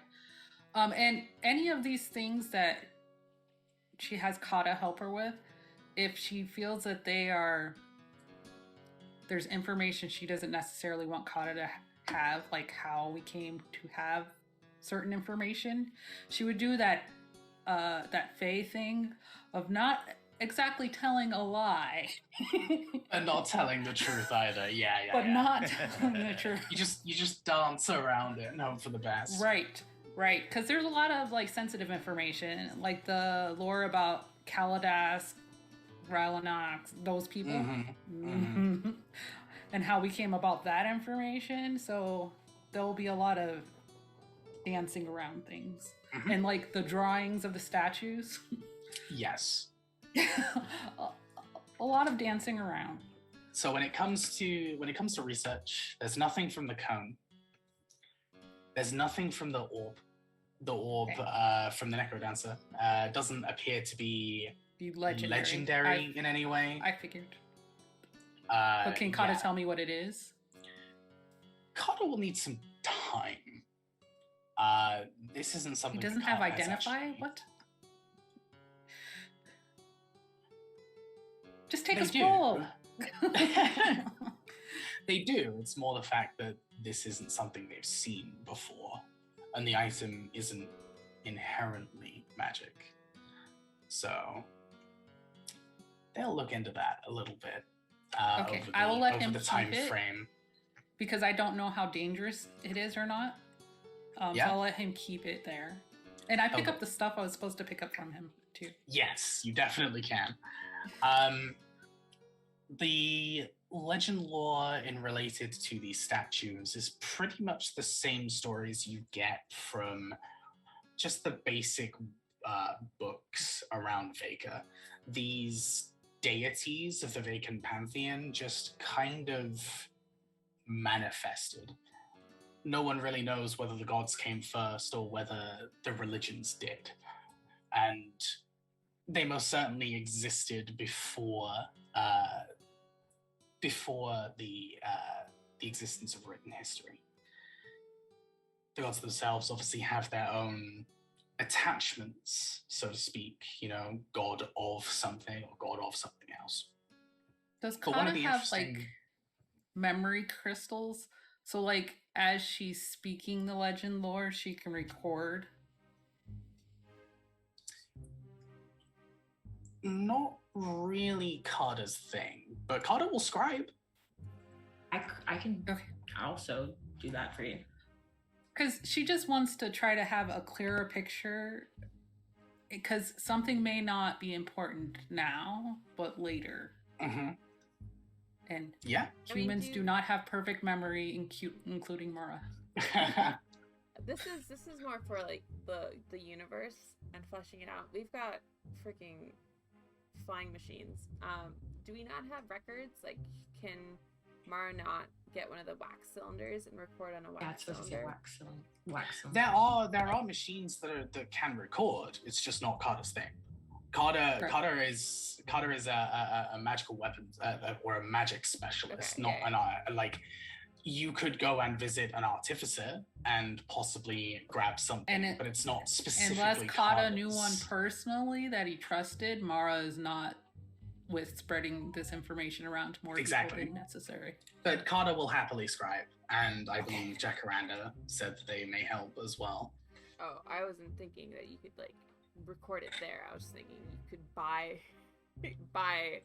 one and record it back at the fort, and then we could have one for our own. It's probably something that you could definitely do in the future. Yeah, like absolutely.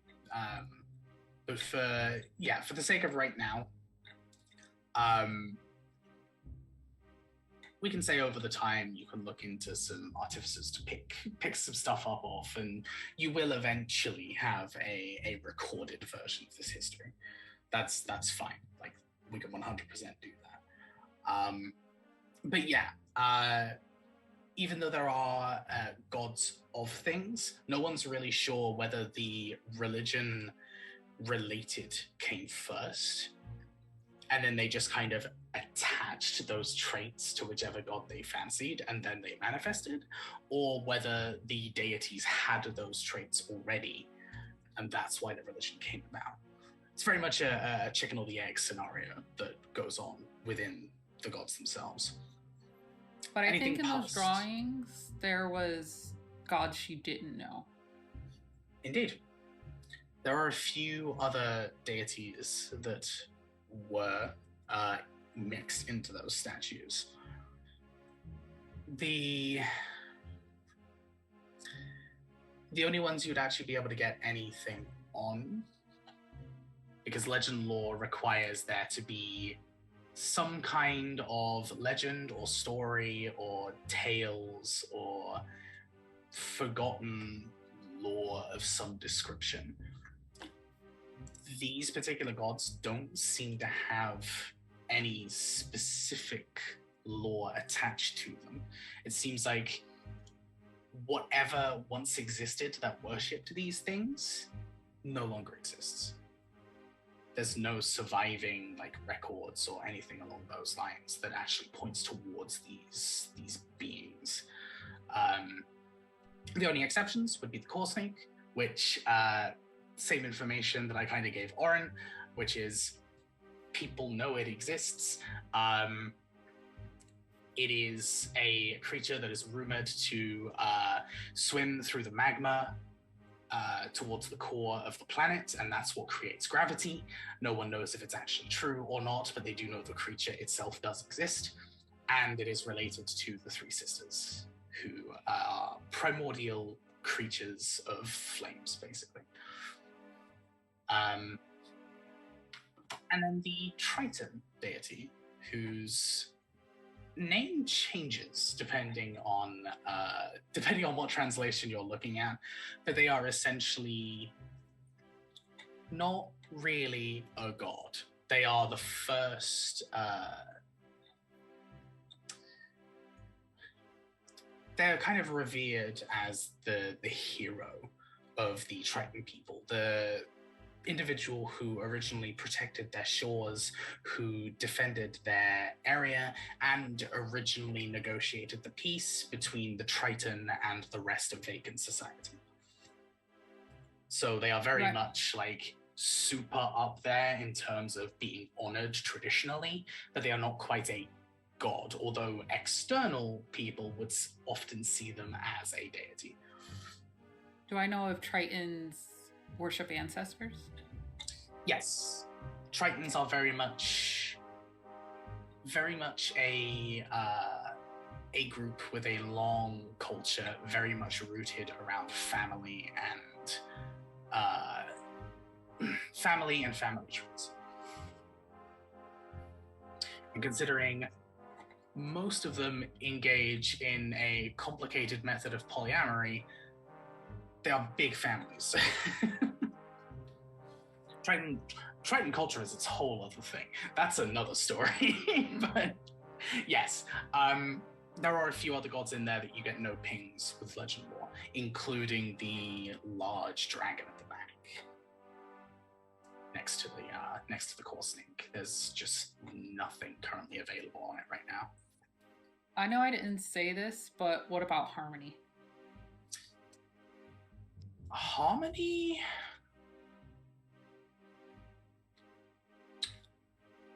I mean, technically, what you would get from legend lore and Harmony is what you currently know.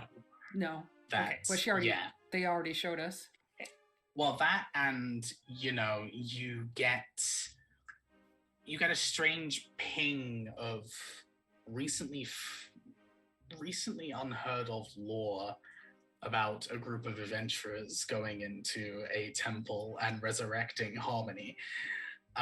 You would find yourselves in the legend lore, which is quite funny. But other than that, nothing pops into your mind that is new. Okay. Yes, that's it for the kind of the gods section. You don't get a ping for the names, nor do you get anything from the sorcerer. There doesn't seem to be anything based around their identity. Apart from, there is one little piece of tidbit lore that says in Vega there is a recorded history of 2 individuals who were able to use the magics that they were able to use. And that's it. That's all you would know. It's the same piece of information that Eridan knows. There are two people in history that are able to use that kind of magic, and no one knows whether the two people is actually the same person or whether they're two different individuals. That's what you get from that. And then you would get the usual information about the Magicanum. I can send you the document for that off screen. But yeah, you get the usual spiel of the Magicanum and what it does and what it has done for Vega as a whole. The one interesting thing you do get during this, and this happens to you if you try it. This happens to Jacaranda if Jacaranda would try it. It happens to Carter if Carter would try it also. You cannot legend lore any information about the Lunasauridas. Bastages. It is not the same as the cone. The cone was just nothing. This is an active block. You feel like something is actually trying to stop you from getting this information. It's hard to put your finger on. There seems to be some kind of intense incantation that you don't really understand at this exact moment.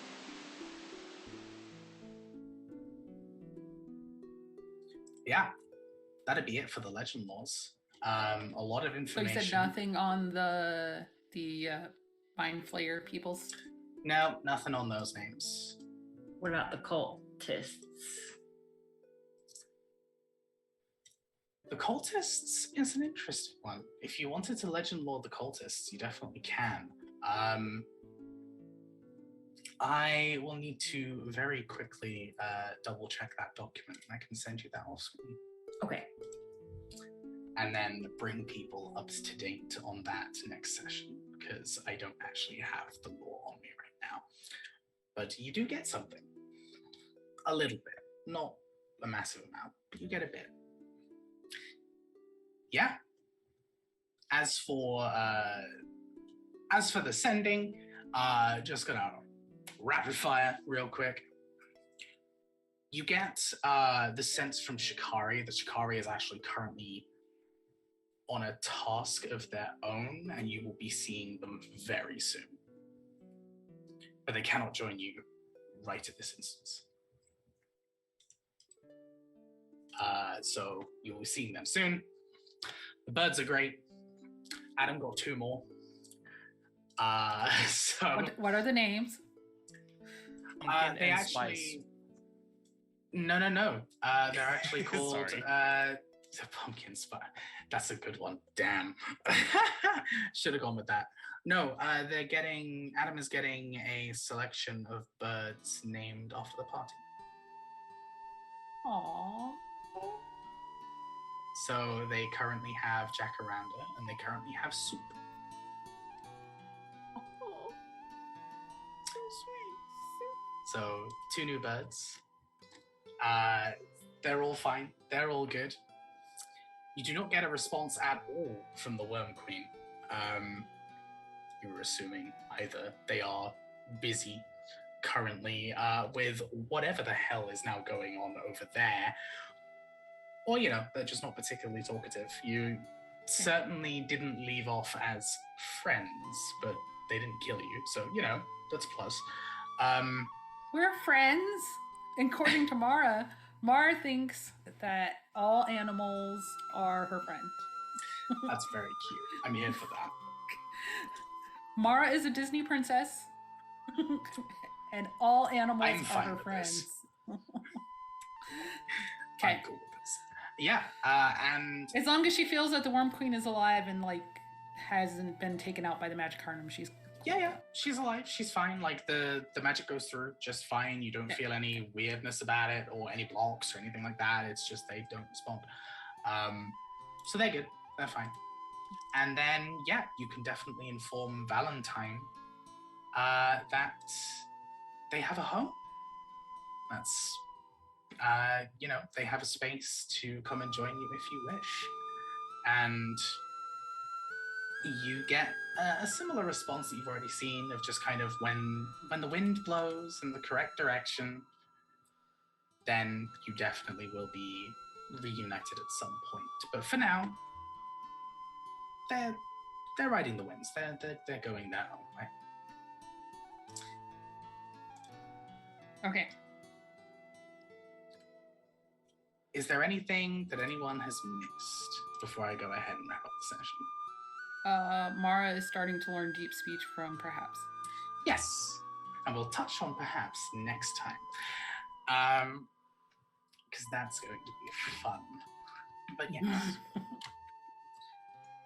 Perhaps it'll be fun. Please tell me he speaks in the Cockney voice. I want it to be and so. Hate it. I want it. I want it. Oh, I fucking hate talking like this. Give it to me. So, weeks pass as the fort is being rebuilt, information is being gathered, you go about your separate ways. As the time continues, there are scarce reports around Scythia of a few more villages around Vaka suddenly up and disappearing. Not many. There's no increase in frequency, but the events do transpire. Fear is beginning to gather in some of the working class folk. There's a building sense of fear and panic within the Queen and her subordinates as she's frantically trying to find solutions and hiding her fear and doubt and worry behind the closed curtains of guards and advisors. Scythia itself proceeds as normal. Your fort is repaired, reconstructed, and created into a large facility where you all can live, while also being a fantastic base of operations. Now being manned by some of the best and some of the brightest that Scythia has to offer. The area is made far more accessible for those using prosthetics, wheelchairs, and the like, and many of the guardsmen find themselves in those particular predicaments. But you have a capable force on your hands, enough to protect the area as well as help you out in your endeavors, and across the next few months you'll get to know a lot of these individuals and grow perhaps closer with some. The general air around you as we're getting closer, there is this sense of building tension kind of just sits in your gut. You know that something's about to happen. It's been foretold for goodness knows how long. There's a sense of pride in what you've already accomplished, but also a sense of anxiety in what's to come. The camera pans away from all of you, settling into the fort. It continues up and across the land and looks into the stars above, watching the constellations glisten under many a night sky. The camera zooms in into the stars, through the darkness, further on, further on. And as we prepare for what happens after this little time skip in our next episode, the camera fades out on one constellation and a final flicker as one star goes out. that's where we'll leave the episode. And we will be back next week, after a month has passed in game. After having 4 sessions in a day, we're now having 1 session that goes across a month. We're just catching up. What the hell? We're just hitting both the opposites. You'll also be hitting a season change. As we're now getting into the kind of the center of the vacant year, you'll start seeing the fruits of summer. True summer, heat waves and all sorts. Pleasant heat waves. We're not dealing with like 95 humidity. This is a fantasy world. We're not dealing with real life. But yeah, that was good fun. Getting everything set up. A lot of talking, a lot of lore, a lot of planning. I like it. Next session, we'll jump in and find out where your next arc leads, I suppose. Yeah, thank you all for watching. We're going to go ahead and give these folks a quick chance to plug what they would like to plug. Going to start over on the left here with Adam. Hello. My left. I am Adam. You can find me at AdamPartyVO on Instagram and Twitter. I do the post-production for The Mind and the Martyr, so check out the Friends Who Roll Dice YouTube page, and also check out our podcast. We are available wherever you cast your pod. Podding the cast. All right. Jesse. I am unmuted. Hello, I'm Jessie. You can find me at Juice the Moose on the interwebs. I do art things, and I'm doing a lot of art things this month.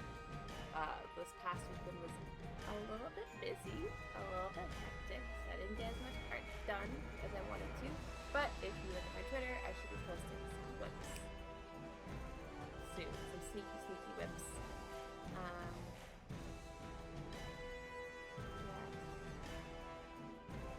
She's so good. Her art is amazing.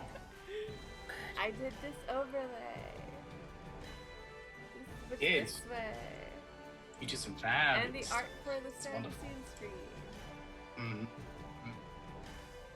Heavily inspired by Cole's original art. Shout out to Cole, commission Cole Mario. Cole's art is amazing too.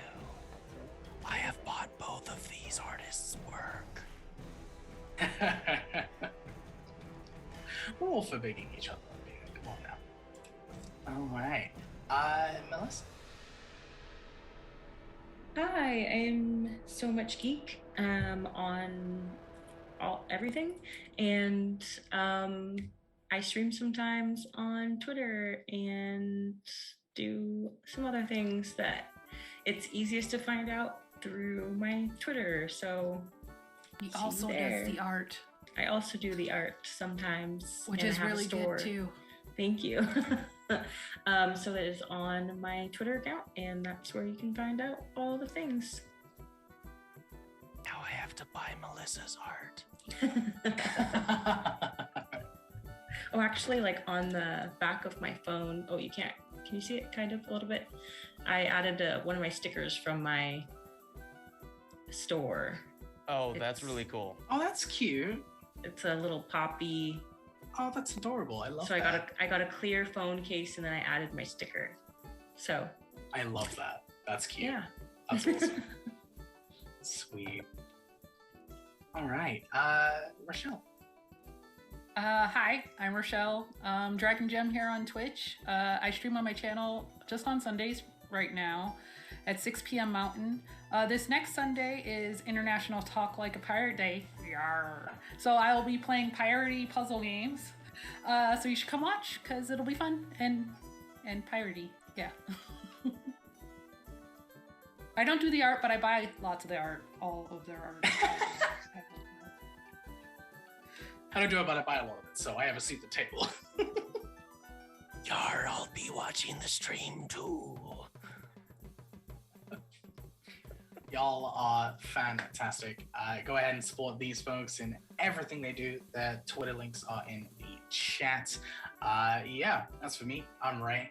I am your humble GM for the Mind and the Martyr. You can find me here every Monday doing this with these wonderful people. You can also find me on Fridays where I DM the Stygian Shroud, which is a Curse of Strahd sequel, which is quickly coming to its end. A little sad about it, but also it's going to be good. So, I'm fine with it. Other than that, there's a couple of other projects I have going on that I'm not allowed to talk about. So, woo. As for Friends with Roll Dice, Friends with Roll Dice has a lot going on at the moment. We are very close to debuting an Invisible Sun campaign, which is going to start up in October, which is going to be fantastic. We are getting ready to do a little bit of vampire games for charity, which is going to be fun. We have our cast set up and ready to go, so that's going to be awesome. Expect a tweet about that soon. Yeah, there's a couple of other things that are in the works that are super exciting that we can't talk about yet because they haven't been fully confirmed. So go ahead and follow Friends Roll Dice on Twitter to keep up to date with what on earth is going on here. All right, I think that's everything. I'm pretty sure that's everything. We're going to go ahead and wrap up here. We're going to send the love that you have given to us elsewhere. Make sure to check these people out. Make sure to follow or sub or whatever. Helps out the channel, keeps us doing cool stuff. We're going to roll a quick credit reel here and then pass you on. Thank you so much for watching. Keep safe, keep hydrated, keep well, and keep moving forward. We will see you very soon. Take care now.